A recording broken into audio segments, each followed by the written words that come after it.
Welcome, budding gardeners. Ever wondered why your plants just won't thrive? We've all seen the overwatered plants, the wilting flowers, and the overcrowded garden beds. Are you making these gardening mistakes? Fear not, we're here to help. Well, stick around to discover the top mistakes new gardeners make and how to avoid them. First up, are you guilty of choosing the wrong plants? This is a common mistake many new gardeners make, and it's not just about picking your favorite flower or the trendiest succulent. Your choice of plants should be dictated by the local climate and soil conditions of your garden. Let's paint a picture. Imagine a tropical plant like a palm tree, trying to survive in a desert environment, or a cactus wilting in a rainforest. These plants are not in their ideal environments and will likely struggle to thrive if they survive at all. A palm needs high humidity and plenty of rainfall, while a cactus prefers arid conditions with lots of sunlight and minimal water. Similarly, your garden has its own unique climate and soil conditions. Some gardens get plenty of sunlight, others are in the shade most of the day. Some soils are sandy and drain quickly, while others are heavy clay that retains water. Each plant species has its own preference for sun and soil type. So how do you choose the right plants? First, observe your garden. Note the areas that get sun and shade and at what times of the day. Check your soil type. Is it sandy, clay, or loam? Next, research plants that suit these conditions. Your local garden center is a great place to start. The staff there can advise you on plants that are known to thrive in your area. Look for plants labeled as suitable for your climate zone and soil type. Remember, a plant that is well suited to your garden's conditions will grow stronger and healthier, be more resistant to pests and diseases, and require less maintenance. This doesn't mean you can't experiment with different plants. Gardening is all about learning and experimenting.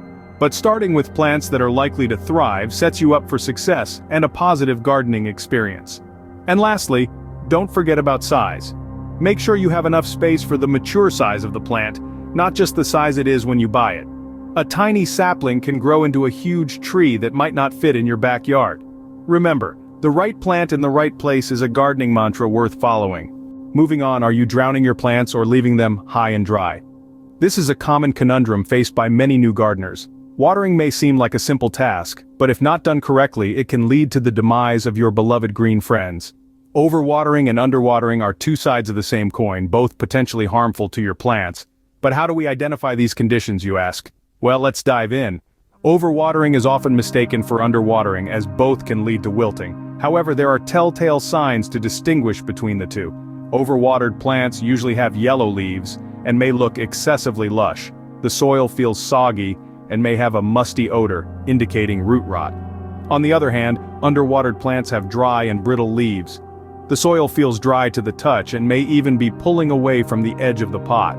Finding the right balance can be tricky, but it's not impossible. The type of plant, the size of the pot, the type of soil, and the environment all play a role in determining the amount of water your plants need. A simple yet effective method to check if your plants need watering is the finger test. Just stick your finger about an inch into the soil. If it feels dry, it's time to water. If it's moist, hold off on watering for a day or two. When you do water your plants, make sure to do it thoroughly. Water until it starts to drain out of the bottom of the pot. This ensures that water reaches the deeper roots. But remember, don't let your plants sit in water. Drain out the excess to avoid waterlogging. Watering may seem like an elementary task, but it's more than just pouring water into a pot. It's about understanding the needs of your plants, observing their signs of distress, and responding accordingly. So check before you soak or skip watering. Your plants will thank you. Next up, are tiny pests wreaking big havoc in your garden? Little critters can be a big nightmare for any gardener, especially those just starting out.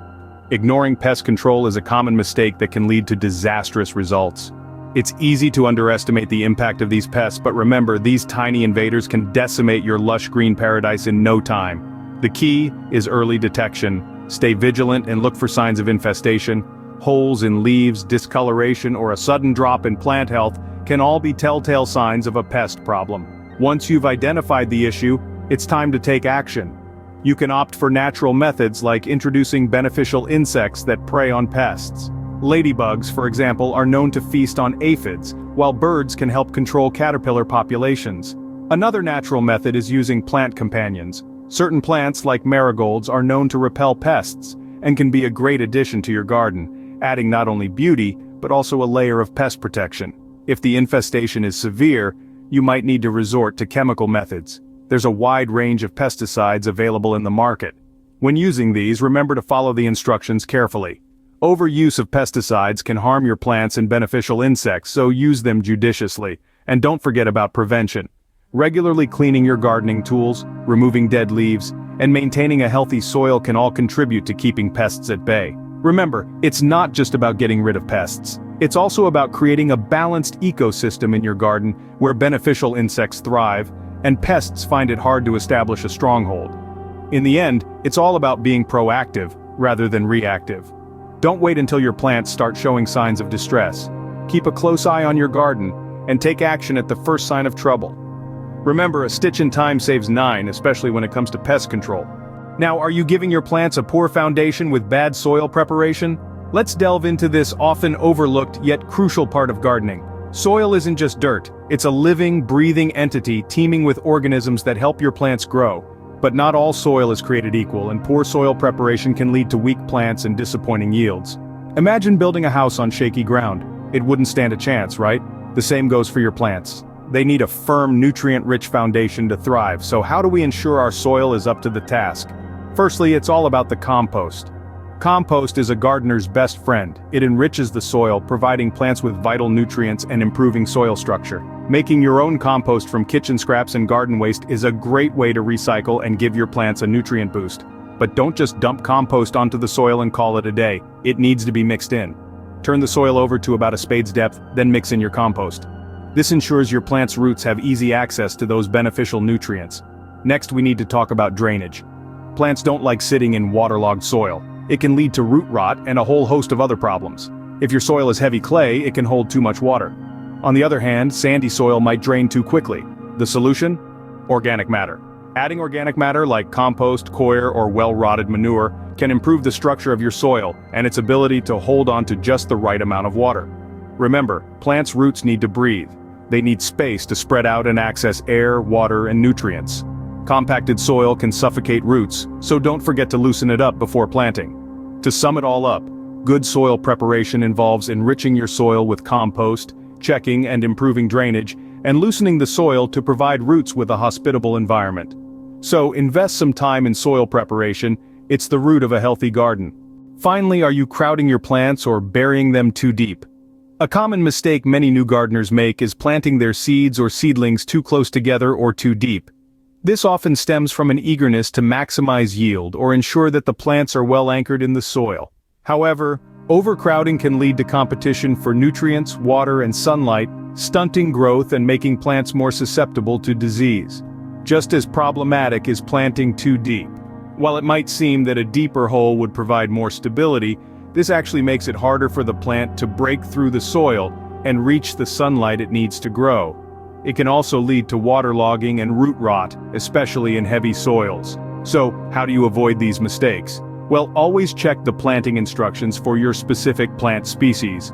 Each one will have its own ideal depth and spacing requirements. And remember, when in doubt, it's better to err on the side of too shallow rather than too deep. Remember, giving your plants space and planting at the right depth can make a world of difference. And there we have it, some common gardening mistakes to avoid. From plant selection to watering, pest control, soil preparation, and planting depth. Grow your green thumb with us. Share your gardening experiences in the comments and don't forget to subscribe for more gardening wisdom.